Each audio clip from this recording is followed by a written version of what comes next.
Hello, good morning. मैं Mukesh sir अपने YouTube channel सागर study bye Mukesh sir में आपका स्वागत करते हैं। आज नए चैप्टर के साथ पृष्ठ तनाव देखेंगे और बहुत अच्छे से समझेंगे कि ये पृष्ठ तनाव होता क्या है। आप निश्चित ही जानते होंगे तनाव एक प्रकार का बल होता है। कोई भी जैसे तनी हुई डोरी होती है उसमें भी एक तनाव होता है, उसमें भी एक बल काम करता है। उसी तरह कोई भी पानी है या उसके पानी की बूंद है उसमें भी एक पृष्ठ तनाव होता है। सबसे पहले पृष्ठ तनाव की आप परिभाषा समझेंगे। पृष्ठ तनाव की एक परिभाषा क्या कहती है, ये पृष्ठ तनाव होता क्या है। पृष्ठ तनाव को अक्षर टी से प्रदर्शित करते हैं। ठीक है, कोई भी मान लीजिए पानी है, किसी भी पानी में खींची गई वह काल्पनिक रेखा, ठीक है, की लंबाई, किसी भी पृष्ठ पर खींची गई किसी काल्पनिक रेखा की लंबाई में लगने वाले जो बल होता है, उस रेखा को खींचने में या काल्पनिक रेखा में खींचने में जो बल कार्य करता है उसी को हम क्या कहते हैं, पृष्ठ तनाव कहते हैं। ठीक है, अक्सर ये देखा गया है कि पृष्ठ तनाव में अक्सर जो पानी की बूंद होती है, पानी की बूंद जो होती है वो गोलाकार रूप क्यों धारण कर लेती है। अक्सर वो गोलाकार रूप क्यों धारण कर लेती, क्यों गोला ही हो जाती है, कारण बताएं। तो इसमें बस यही है। और ये भी देखा जाता है यदि पानी के बूंद में पानी में कोई या साबुन मिला दिया जाए या और भी कुछ मिला दिया जाए या साबुन मिला दिया जाए तो उसमें उसकी बूंद बड़ी हो जाती है।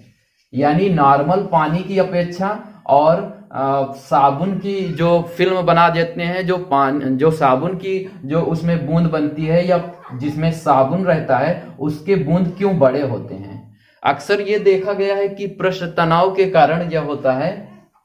पृष्ठ तनाव जो होता है, पानी में पृष्ठ तनाव होता है, पृष्ठ तनाव अधिक होता है। और जबकि इसमें क्या होता है, पानी जो वो क्या कहते हैं,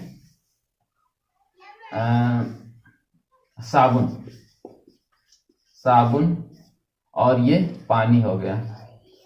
अक्सर देखा जाता है इसमें पृष्ठ तनाव क्या होता है, अधिक होता है और इसमें कम होता है। ठीक है, तो अक्सर ये देखा गया है कि जो पानी होता है जिसमें पृष्ठ तनाव होता है वो हमेशा कम से कम आयतन घेरने का काम करता है। उसमें जितने कम आयतन में उसका काम हो जाए उतने में ही वो गोलाकार रूप धारण करने का काम करता है। तो इसीलिए पानी में पृष्ठ तनाव ज्यादा होता है तो अपना गोलाकार रूप धारण कर लेती है, जिससे हमारा जो हो आयतन का हो न्यूनतम हो। ठीक है, लेकिन देखा जाए तो इसमें क्या होता है, इसमें पृष्ठ तनाव कम हो जाता है। अगर साबुन किसी पानी में घोल दिया जाए तो उसका पृष्ठ तनाव कम होने के कारण उसका जो बूंद होता है, उसका जो उसमें गोलाकार रूप होता है वो बड़ा हो जाता है। ठीक है, तो यही कारण है कि पानी में जो होता है वो गोला छोटा बनता है। ठीक है, और साबुन में क्या होता है, बड़ा बनता है। ठीक,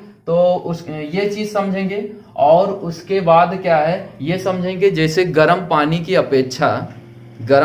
अपेक्षा जो और भी नॉर्मल पानी होता है उसमें क्या होता है, गर्म पानी में जो होता है उसमें ज्यादा कम पृष्ठ तनाव होता है। गर्म पानी में पृष्ठ तनाव क्या होता है, कम होता है, और ठंडे पानी में पृष्ठ तनाव ज्यादा होता है। क्यों गर्म पानी में पृष्ठ तनाव कैसे ज्यादा होता है, जैसे हम कोई भी वो है कपड़ा धुलते हैं, कपड़े को धुल के उसको हम बाहर किसी बाल्टी में धूप में रख दें, तो धूप में क्यों हम लोग रख देते हैं, जिससे पानी गर्म हो जाए। और उसमें हम साबुन भी मिला देते हैं। साबुन क्यों मिला देते हैं, क्योंकि साबुन मिलाने से क्या होता है, उसका पृष्ठ तनाव कम हो जाता है। जब पृष्ठ कम हो जाएगा तो पानी हल्का हो जाएगा, जिससे कपड़े के हर कण में, हर भाग में आसानी से पहुंच जाएगा और हमारा कपड़ा भी अच्छे से गीला हो जाएगा।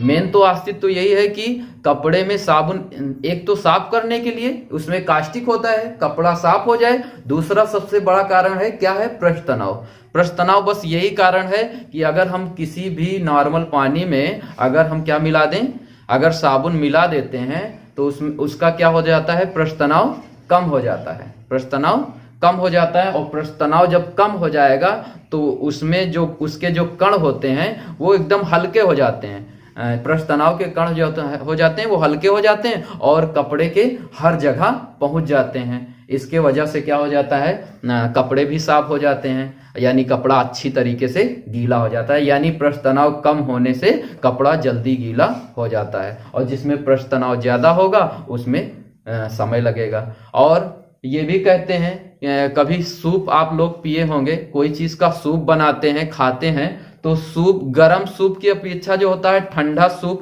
कम स्वादिष्ट होता है। गर्म सूप जो होता है वो ज्यादा स्वादिष्ट होता है। क्यों? गर्म सूप इसलिए स्वादिष्ट ज्यादा होता है क्योंकि फिर वही बात आ गई, इसमें पृष्ठ तनाव कम होता है। जब कम पृष्ठ तनाव होगा तो वो जीभ के हर अंग में, हर भाग में आसानी से पहुंच जाएगा, वो हल्का हो जाता है, उसमें पृष्ठ नहीं होती, उसमें लेयर कम हो जाती है, जिससे वो यानी जीभ के हर भाग में आसानी से पहुंच जाता है और स्वादिष्ट ज्यादा लगता है। यानी जो स्वाद के जो उसमें जीभ में जो बंटे होते हैं कई भागों में, कहाँ कहाँ कैसा स्वाद प्रतीत होता है, तो वो हर जगह जब पहुंच जाता है तो इससे गर्म सूप ज्यादा अच्छा लगता है, और ठंडा हो जाता है कि वही सूप कम अच्छा लगता है। तो यही चीजें हैं कि एक बार पुनः आप समझ सकते हैं कि साबुन के यदि कोई भी पानी है, नॉर्मल पानी है, तो उसमें पृष्ठ तनाव ज्यादा होता है। साबुन की यदि घोल दिया जाए तो उसमें पृष्ठ तनाव कम हो जाता है। कोई भी पानी में यदि कपूर डाल दिया जाए तो उसमें भी पृष्ठ तनाव घटता है। यानी जो पानी होता है वो उसके गर्म और उसके टेम्परेचर पर क्या करता है, निर्भर करता है उसका पृष्ठ तनाव। ठीक है, तो और भी कई उदाहरण है, जैसे किसी भी पानी में साबुन डाल दें तो उसमें पृष्ठ तनाव घटता है, किसी भी पानी में कपूर डाल दें तो उसका पृष्ठ तनाव घटता है। हाँ, एक चीज ये जरूर ध्यान देना है, यदि किसी पानी में नमक डाल दिया जाए तो उसका पृष्ठ तनाव क्या होता है, बढ़ता है।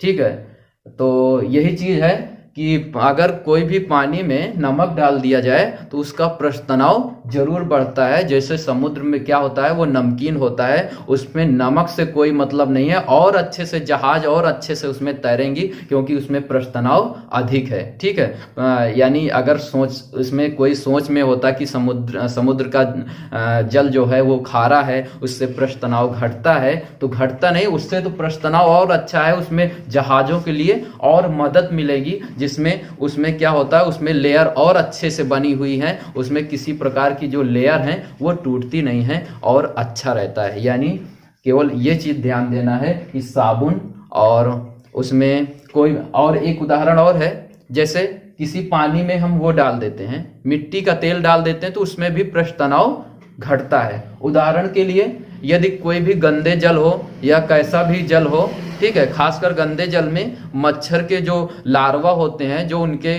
मच्छर होते हैं, उसमें तैरते रहते हैं, उसी पानी के ऊपर तैरते रहते हैं। ऐसे लगता है कि उसमें कोई प्रत्यास्थ बल काम कर रहा है, उनके पैरों के बीच हल्का सा पानी दबा हुआ दिखाई देता है ना। ऐसे लगता है कि उसमें कोई स्प्रिंग टाइप लगी हुई है जिससे वो डूब ही नहीं रहे हैं। ठीक है, बस यही कारण है कि पानी में लेयर ज्यादा होती हैं, पानी में पृष्ठ तनाव अधिक होता है, इसी वजह से जो होते हैं वो मच्छर के जो लार्वा होते हैं वो डूबते नहीं हैं। ठीक है, और यदि उसमें हम मिट्टी का तेल डाल देते हैं तो उसमें के जो लेयर होते हैं वो टूट जाते हैं, और मिट्टी का तेल डालने पर आप जानते हैं कि उसका पृष्ठ तनाव घट जाता है। जब पृष्ठ तनाव घट जाता है तो उसमें के जो मिट्टी के तेल डालने पर जब पृष्ठ तनाव टूट जाता है तो जो लार्वा होते हैं उसमें डूब के मर जाते हैं। ठीक है, आप बिल्कुल ना समझना कि मिट्टी के तेल डालने से मरते हैं। ठीक है, मिट्टी के तेल डालने से, मिट्टी के तेल के कारण नहीं मरते हैं, मिट्टी का तेल डालने से जो होता है उसमें के पृष्ठ तनाव कम हो जाने के कारण पानी में उनके तैरने की क्षमता या पानी में उन्हें प्रत्यास्थ बल काम नहीं करता है, यानी उसमें पृष्ठ तनाव क्या हो जाता है, कम हो जाता है, जिसके वजह से उसमें के लार्वा क्या हो जाते हैं, डूब जाते हैं। ठीक है, तो और कुछ चीज समझ सकते हैं, जैसे इसी में आ जाएगा केश नली। ठीक है, केश नली क्या होता है, ठीक है, कोई भी पानी लेते हैं, ठीक है, एक केश नली में हम जल लेंगे, ठीक है, और एक केश नली में हम पारा लेंगे। ठीक है, एक में पारा भर देंगे एक जगह में, एक कोई भी टब है, एक में हम पारा रखेंगे, एक में जल रखेंगे, एक में हम जल रख दिए, एक में पारा रख दिए। ठीक है, तो जल में जिसमें जल रहेगा, केश नली पहले समझ लो, केश नली क्या होता है। केश नली उसे कहते हैं जिसमें बाल जैसा छिद्र हो, ऐसे हम नली को हम क्या कहते हैं, केश नली। केश मतलब बाल, ठीक है। तो एक ऐसी नली जिसमें बाल जैसा छिद्र हो, ऐसे हम नली को हम क्या कहते हैं, केश नली कहते हैं, ठीक। तो एक कोई 2 टब हम ले लिए, कोई 2 हम ले लिए, उसमें हम जल और पारा डाल देते हैं, तो उसमें हम केश नली डाल देते हैं। जब हम किसी जल के नली को देखते हैं तो उसमें पानी ऊपर चढ़ता है, ठीक। लेकिन पारा में देखते हैं तो पानी नीचे चढ़ता है, नीचे जाता है, उसमें पानी ऊपर नहीं चढ़ता। तो केश नली की इस घटना को हम केशकत्व भी कहते हैं, यानी पानी के ऊपर चढ़ने तथा पानी के नीचे उतरने की क्रिया को हम क्या कहते हैं, केशकत्व कहते हैं। इसके आगे और भी कुछ बताएंगे, ठीक है। और यदि आपको वीडियो हर किस बहुत अच्छा लगा हो, आपको हेल्पफुल लगा हो, तो आप वीडियो को जरूर सब्सक्राइब करेंगे और लोगों से बताएंगे, ठीक। बस आज के लिए इतना ही, धन्यवाद।